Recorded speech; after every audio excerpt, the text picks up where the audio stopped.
it was a big thing. It was a big mega fight. So and it was the first of its kind here in the United States to ever happen. So again, a lot of people came down to watch it and witness it.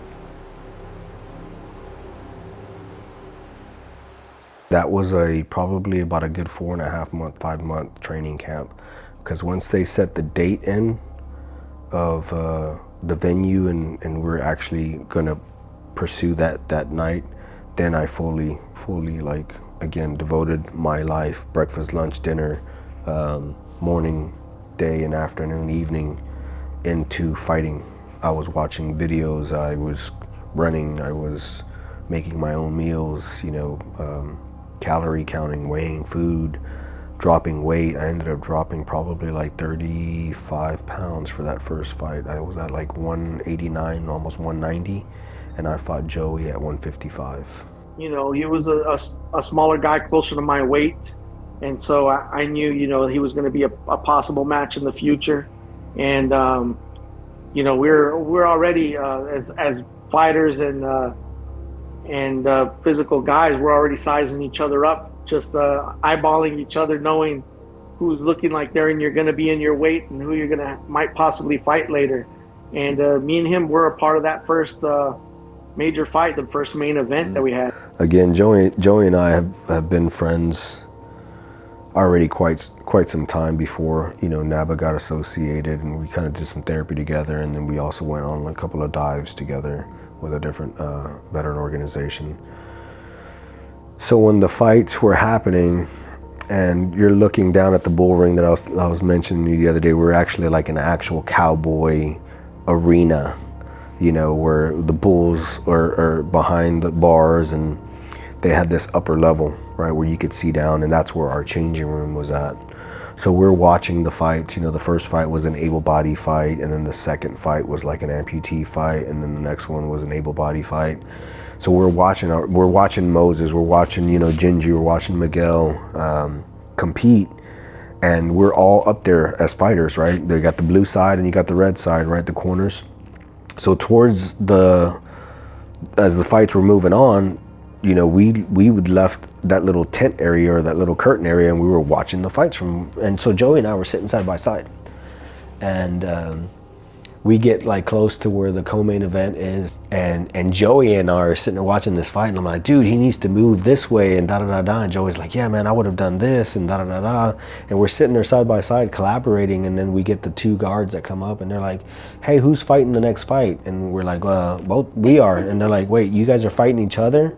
And we're like, yeah. And they're like, shouldn't you guys be like mad at each other or like on the opposite end or whatever? I'm like, I mean, bro, it's part of the show, you know what I mean? I said, yeah, we're gonna compete with each other, we're gonna fight against each other, but the fight hasn't started yet and the bell hasn't rung yet. So we're still friends after everything's said and done with or whatever. And once the bell rings, may the best man win, and we'll see who's left standing. Some of the guys from some of the Marines from that deployment showed up for that fight. I had some local Marines here that were part of the VFW. My mom was at that fight.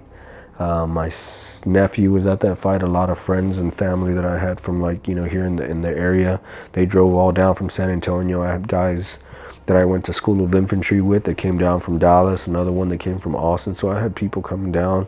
It was fun to hype it up, and kind of just like any of the pro boxing matches you see, we had to get in that mode, right, mentally, and know, as much as I know this guy and respect him, when the gloves are put on, like, all that's out the window. This is you're totally trying to knock this guy out at that point. It turned out very well. I mean, there was a large crowd.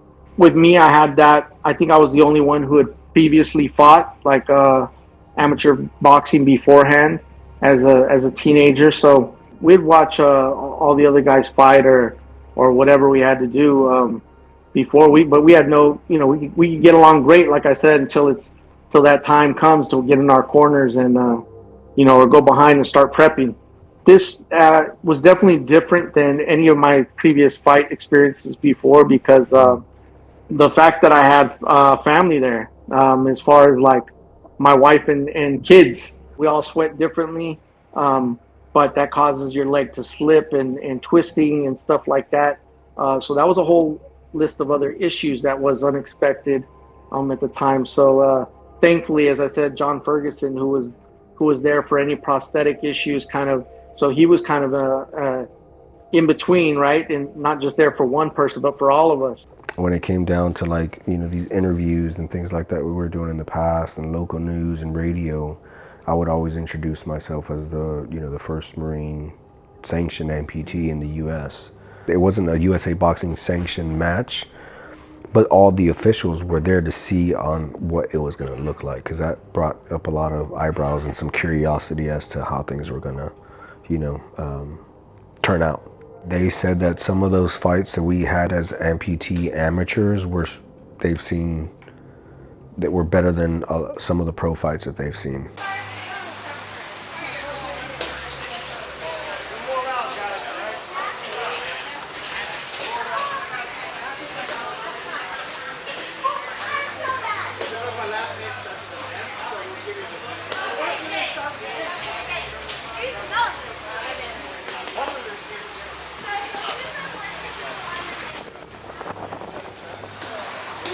Last 2 rounds on the floor.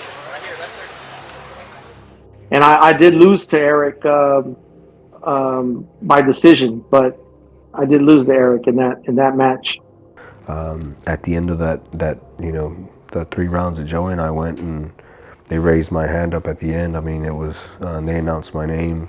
You know, my mom jumped up, and you know, it was a very special moment. Very special moment. You take out what you put in. So again, I was definitely spending a lot of time at the gym because I wanted to be as well prepared, and that's kind of how life hits you as well. You want to be prepared for life, so you get an education. You want to have a good job, then you know, you go and do certifications. There's always something that you can do to help you be a better person and to be a better fighter. Then that's what the boxing gym did for me. It gave me that clarity that I could take on anybody that came my way, and it gave me my confidence. It gave me my sense of me being me.